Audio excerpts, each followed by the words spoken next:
Hello, नमस्कार दोस्तों। आप सभी दोस्तों का आपके अपने YouTube चैनल कृषि किंग में हार्दिक स्वागत करता हूं। दोस्तों, आज के इस वीडियो में बात करेंगे, जैसा कि हमने पिछले वीडियो में बात की थी नींबू की खेती के बारे में, किस प्रकार से खेती करनी है। तो आज के इस वीडियो में हम बात करेंगे जो नींबू के अंदर जो लगने वाले जो कीट हैं उनके बारे में हम बात करेंगे। तो उससे पहले सभी दोस्तों से एक छोटी सी रिक्वेस्ट है, अगर आप सभी दोस्तों ने अभी तक हमारे चैनल को, आप हमारे नए व्यूअर्स हैं, अगर आपने चैनल को सब्सक्राइब नहीं किया है तो चैनल को सब्सक्राइब जरूर कर लें और साथ में जो बेल आइकन है उस पर क्लिक करके ऑल नोटिफिकेशन को जरूर ऑन कर लें। तो दोस्तों, आज हम बात करने वाले हैं ये जो नींबू के अंदर जो लगने वाले जो कीट हैं। नींबू वैसे तो एक अच्छी नींबू के अंदर जो खट्टे फल आते हैं, नींबू, नारंगी, संतरा है, तो ये जो फसल आती है ये वैसे तो प्रमुख रूप से विटामिन सी का प्रमुख स्रोत होते हैं, लेकिन कई बार जो ये अनावश्यक जो कीट होते हैं और इनकी वजह से क्या होता है कि ये हमारी फसल का उत्पादन होता है, उसकी जो क्वालिटी होती है उसको प्रभावित करते हैं। तो उसको प्रभावित करते हैं जिसकी वजह से जो हमारा सीधा जो नुकसान होता है, वो बेनिफिट पड़ता है, वो सीधा हमारे जो आर्थिक प्रभाव पर पड़ता है। तो आज हम इन जो कीटों की सुरक्षा के लिए कुछ उपाय हैं, कुछ जो दवाइयां हैं, कब कौन सा कीट लगता है, तो उसके बारे में हम जानकारी देंगे। वीडियो पसंद आ रहा हो तो वीडियो को लाइक जरूर कर दीजिएगा।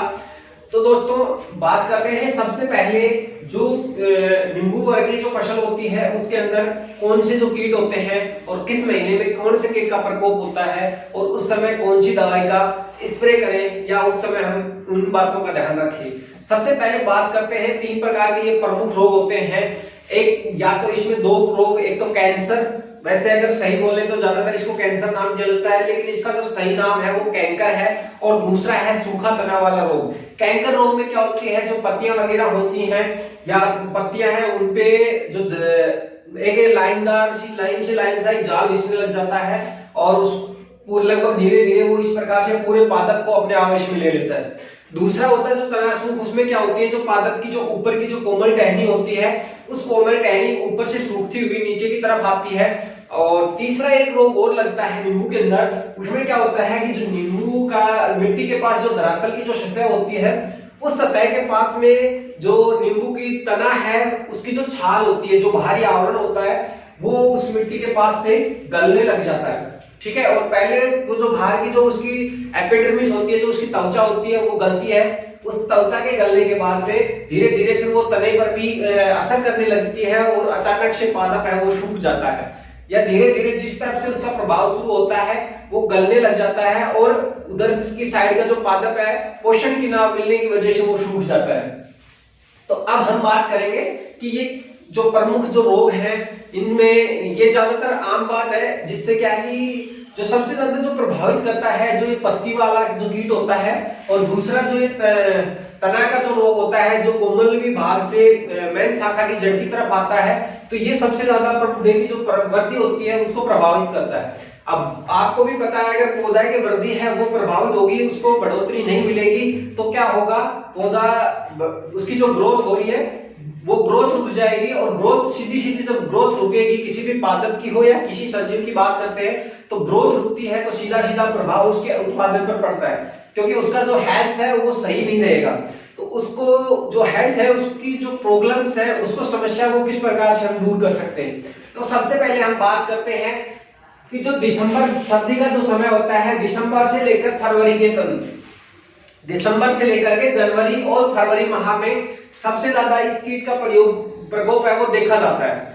एक तो दोस्तों इसके नींबू वर्ग की जो फसल होती है उसके अंदर जो सिंचाई का एक टाइम टू टाइम उसकी सिंचाई जरूर करें, नमी की उपयुक्त मात्रा बनाए रखें।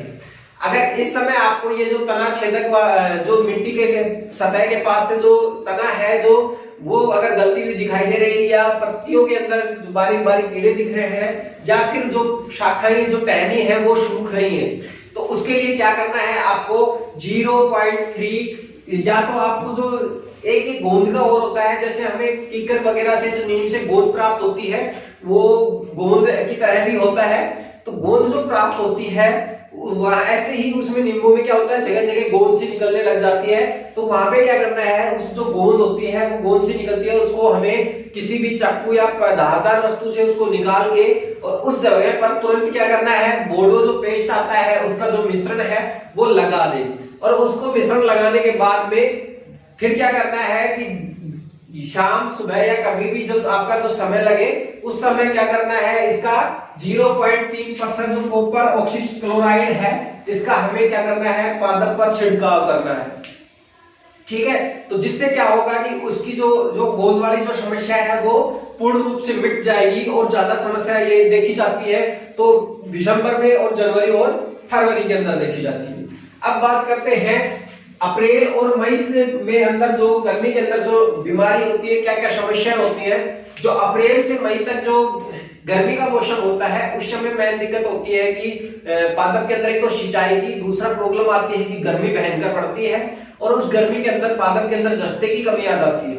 वहां की जो मिट्टी होती है उसमें किसकी कमी आती है, जस्ते की कमी आ जाती है। और जस्ते की कमी को दूर करने के लिए हमें क्या करना चाहिए, तो हमें क्या करना है, 3 किलोग्राम जिंक सल्फेट और 1.5 किलो भुजा हुआ चूना क्या करना है, 500 लीटर पानी में मिला करके या तो हमें छिड़काव कर देना है या उनकी थोड़ी थोड़ी मात्रा जो पादप की जड़ है तने के आसपास का थोड़ा सा एरिया छोड़ करके उसके अंदर हमें वो जो खाद है वो डाल देना है। अब बात करते हैं, उसके बाद मौसम होता है जुलाई का शुरू, यानी कि जब बरसात का मौसम शुरू होता है, बरसात आने वाली होती है, तो उस समय भी कई प्रकार के कीटों का जो हमारी बागवानी फसल होती है उस पर सीधा सीधा प्रभाव पड़ता है। तो उस प्रभाव को रोकने के लिए क्या करना है, जुलाई के अंदर भी हमें 0.3 जो कॉपर ऑक्सीक्लोराइड है जो दवाई है वो उसका मिश्रण पानी के अंदर डाल करके जो आपका बगीचा है, आपका जो बागवान है या जो आपके घर के अंदर जो पेड़ लगाए हुए हैं नींबू के, उनके ऊपर आप उसका छिड़काव कर सकते हैं। जिससे क्या है कि जो बारिश के समय जो पनपने वाले जो कीड़े होते हैं, जो छोटे छोटे जो कीट होते हैं, उनसे हम हमारे जो पादप होते हैं, हमारे पेड़ होते हैं, हमारा जो बगीचा होता है, हम उसको बचा सकते हैं। अब बात करते हैं अगस्त और सितंबर की। अगस्त और सितंबर में जो हल्की हल्की सर्दी की शुरुआत हो जाती है तो क्या होते हैं, कीट इस समय अंडे देने लग जाते हैं और उस अंडों की वजह से फिर क्या है, वो धीरे धीरे सर्दी के अंदर अपनी ग्रोथ बढ़ाते रहते हैं। तो हमें अगस्त माह के अंदर भी 0.3 जो ऑक्सोक्लोराइड है उसका, कॉपर ऑक्सोक्लोराइड का जो हमारे पादप पर छिड़काव कर देना है। जिससे क्या है कि उसके जो कुछ अंडे वगैरह अगर उसके प्यूपा वगैरह पादप पे बचे हुए हैं तो वो नष्ट हो जाते हैं। अब बात करते हैं नीम में जो प्रमुख और कीट होते हैं उनकी हम बात करेंगे। सबसे पहला जो कीट आता है नींबू का तेला कीट। इस कीट का प्रकोप होता है वो सबसे ज्यादा मार्च के बाद होता है, मार्च और अप्रैल। और जैसे जिस समय हमारी जो मार्च अप्रैल में जो फसल होती है, जैसे सरसों या गेहूं की कटाई के बाद जो कीट वगैरह होते हैं वो सीधे हमारे बड़े वृक्ष होते हैं उन पे आक्रमण करने लग जाते हैं। ठीक है, तो ये कहाँ जाते हैं, हमारे उन सिंचाई जहां पर हम कंटिन्यू सिंचाई कर रहे हैं वहां पर वो आ जाते हैं। तो इनके लिए उसके बाद में है नींबू का लीफ माइनर रोग होता है। ठीक है, तो ये लीफ माइनर रोग भी इस समय ज्यादा प्रभावित होता है। इसके बाद में अप्रैल के से लेकर के ये जुलाई तक चलता है। लीफ जो माइनर रोग है ये कब चलता है, अप्रैल से लेकर के ये जुलाई तक चलता है। इसके लिए इन दोनों रोगों को अगर आप पौधे के अंदर देख रहे हो तो इनको, इसके लिए हमें क्या करना है, 750 ml जो मेटासिस्टॉक्स है या 50 EG जो रोगार है उनको हम क्या करना है, 100 लीटर के अंदर मिला करके उस पूरे बगीचे पर या बागवानी के ऊपर हमें उसका स्प्रे कर देना है। ठीक है, जिससे क्या होगा कि वो जो कीट वगैरह जो उस फसल को छोड़ करके हमारी पादप वगैरह पर आ रहे हैं तो हम उनको तुरंत नष्ट कर देंगे। वरना अगर कुछ समय रह गए तो वो क्या है, अपने बच्चों का, अपने अंडों को वहां पर उत्पन्न करने लग जाएंगे और उनकी मात्रा ज्यादा हो जाएगी। जल्दी ही हमारा जो पादप है वो उनकी चपेट में आ जाएगा। अब बात करते हैं सफेद मक्खी का रोग जो लगभग मार्च से लेकर के सितंबर तक रहता है। ठीक है, ये गर्मी के अंदर ज्यादा प्रभावित रहता है, बारिश और गर्मी के समय।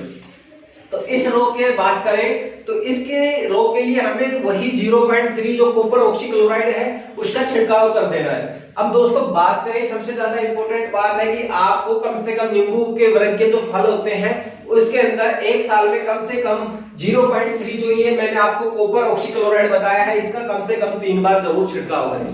जैसा कि पहला जैसे फर्स्ट महीने जनवरी में कर सकते हैं, दूसरा जो बारिश के समय आप कर सकते हैं यानी कि जून या जुलाई के लगभग कर सकते हैं, और तीसरा अगस्त सितंबर या अक्टूबर तक आप उसको तीसरी जो है आप स्प्रे उसका कर सकते हैं। तो इससे भी आपको बहुत ज्यादा बेनिफिट मिलेगा। अगर आपके पास ये दवाई उपलब्ध नहीं है तो क्या करें, तो मैं आपको बताऊंगा कि जो हम सीधी सी आम भाषा में बोलते हैं जिसे कि एल्ड्रिंग काम में ली जाती है। जो एल्ड्रिंग होती है, हम गेहूं के अंदर गेहूं की जो बुआई करते हैं तो उसके अंदर जो हम वो दवाई मिलाते हैं, एक एल्ड्रिंग एक प्रकार का विष होता है, एक रसायन होता है, और उसको हम मिलाते हैं।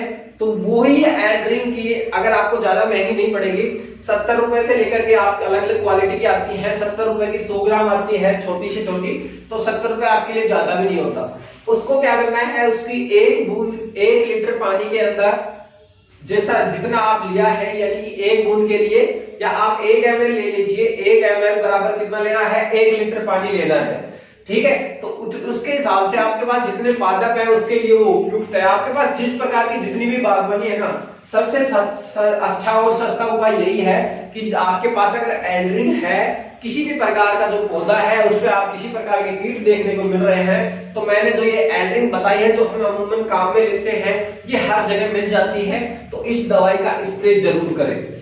ये अगर आपसे हो सके तो मैं आपको सजेस्ट करूंगा लगभग आप 1 महीने के अंदर कम से कम 2 बार इस जो दवाई है इसका स्प्रे जरूर करें। जिससे क्या होगा कि पौधे के अंदर बहुत सारी जो समस्याएं हैं, बहुत सारे जो कीटों के प्रकोप है वो कम हो जाएंगे, और कम होंगे तो इससे क्या है, हमारे जो पौधे का जो उत्पादन है, हमारे पौधे की जो ग्रोथ है वो नहीं रुकेगी, और पौधे की ग्रोथ नहीं रुकेगी तो हमारे पौधे का जो उत्पादन है वो भी अच्छा होगा।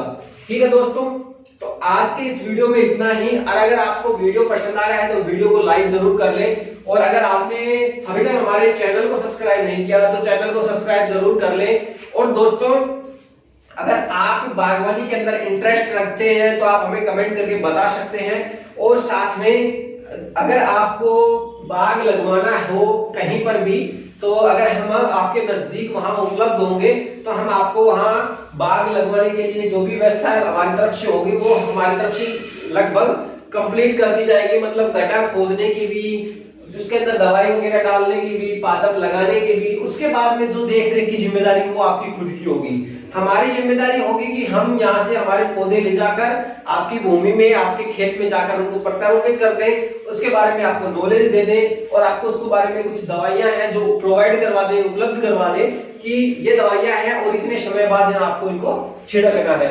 तो ये इतना जरूर कर सकते हैं। अगर आप इंटरेस्टेड हैं किसी भी प्रकार की बागवानी या किसी प्रकार की खेती के लिए, तो आप हमसे संपर्क करना चाहें तो हमसे संपर्क कर सकते हैं। और दोस्तों, बस आज के इस वीडियो में इतना ही, मिलते हैं कल एक नए वीडियो के साथ।